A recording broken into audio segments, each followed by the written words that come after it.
parking garages have their own kind of silence, especially the dark, concrete mazes beneath shopping malls.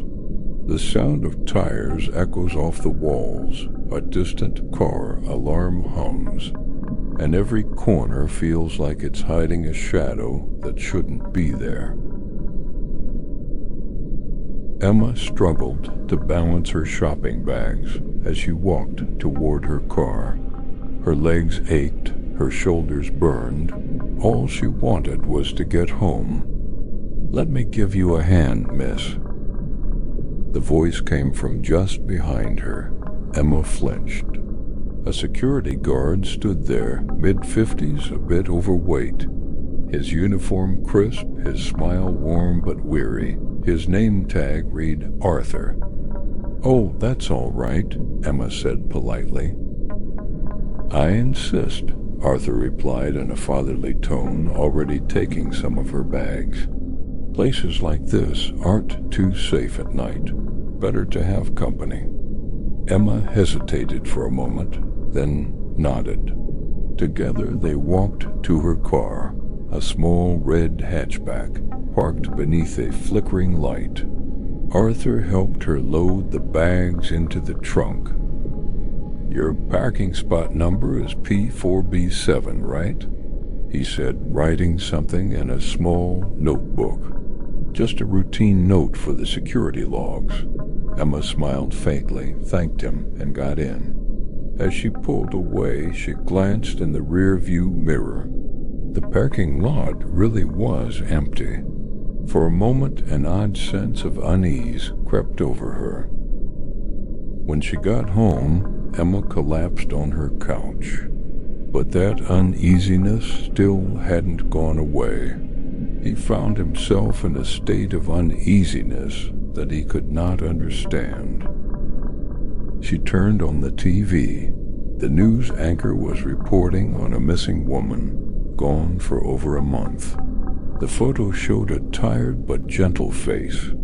The woman's last known location, Riverlight Mall, the same mall Emma had just left. Her stomach went cold. She switched the channel, but the image stayed burned in her mind. Then, click. A faint sound came from the front door. Probably the wind, she told herself. But there was no wind tonight. Her heart began to race. She peered through the peephole, an empty hallway. Silent. She slid the chain lock across, her hands trembling. The next day at work, Emma couldn't focus. Her mind kept circling back to last night. During lunch, she finally gave in and Googled Riverlight Mall missing women. 4 cases in 6 months. All women. All vanished after leaving the mall at night. The police had said there was no connection. Different neighborhoods, different backgrounds. But suddenly something clicked in Emma's mind. License plates. What if that's how he tracked them? What if those parking notes were actually a hunting list? Her stomach twisted. "No," she whispered. "That's insane." But as she drove home that evening, she couldn't stop checking the rearview mirror. Every car felt too close. Every pair of headlights looked like they were following her. She didn't know anymore. Was she being watched or losing her mind? That night he found an anonymous envelope in his mailbox. There was neither name nor sender, just a stamp. He opened the envelope with trembling hands. Inside was a parking sketch. A parking space was circled in red pencil. P4B7. Emma gasped. This wasn't a joke. It was a message. "I know where you park. I know where you live." He ran to the window in panic. A man was standing across the street under the yellow light of a street lamp in a security uniform. Arthur. He was staring straight at her window. The warm smile was gone. His eyes were hollow, his face carved in stone. Emma wanted to scream, but no sound came out. She grabbed her phone and dialed 911. But before she could hit call, the power went out. The house sank into total darkness. The only light came from her phone screen. Then, the sound of the front door handle turning, slowly, deliberately, even though she had locked it. Arthur had been planning this for weeks, maybe months.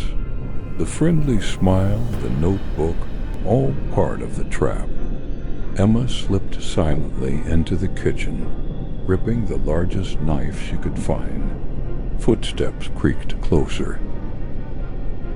"Don't be afraid, Emma." Arthur's voice came from the dark, calm, low, almost tender. "I just like order. Everything in its place. And you belong in my collection." He appeared in the doorway, moonlight cutting across his face. There was nothing human left in his expression. A pair of metal handcuffs glinted in his hand. Emma backed away, clutching the knife. Her breath came fast and shallow. Arthur stepped closer, confident, like a man rehearsing a familiar scene. A ceiling chain swayed faintly in the breeze, the soft clink of metal slicing through the silence. "Don't run," Arthur whispered. "It'll only hurt more." Emma's hand trembled around the knife. He took another step. The floorboards creaked. She backed into the counter. Dishes fell and shattered, the crash echoing through the dark. Arthur lunged forward. Emma swung the knife. He caught her wrist. Their faces were inches apart. She could feel his breath, hot, metallic, reeking of sweat and rust. His pupils quivered, glinting with the madness of a man lost inside his own darkness. "You'll be just like the others," he hissed. But in that instant, Emma twisted free and drove the knife hard into him. A sharp scream tore through the night. Arthur stumbled back, blood spilling from his hands onto the tile. The handcuffs clattered to the floor, the metallic sound echoing like a bell. Emma collapsed to her knees, shaking, gasping for air. For a moment, there was nothing, just her heartbeat pounding in the silence. Then, faintly from the distance, the sound of sirens. When the police arrived, it was over. Arthur lay on the kitchen floor, his own handcuffs biting into his wrists, blood pooling beneath him. Emma sat in the corner, trembling but alive. A deep gash ran along her arm. The investigation revealed horrors. Arthur's house was lined with license plates, dozens of them mounted on the walls. Under each plate, a note. G2A1. Blonde. Talks too much. P1C9. Blue car. Nervous. And his notebook, filled with chilling descriptions of his victim's final moments. The news called him the parking lot killer. The country was horrified. Emma survived, but the nightmare didn't end. Months later, in another city, another mall, a young man was loading groceries into his car. "Need a hand, sir?" came a polite voice behind him.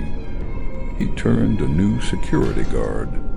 Early 40s, clean-shaven, polite smile. The man helped him load the bags, then scribbled something into a small notebook. As the young man drove away, the guard opened the notebook. Taped inside the cover was an old newspaper clipping, Arthur's face staring back. Beneath it, a single handwritten word, Mentor. He turned the page and wrote his first note, P6D4, Lonely Man, expensive watch, because some nightmares never die. They just find new hands to hold the pen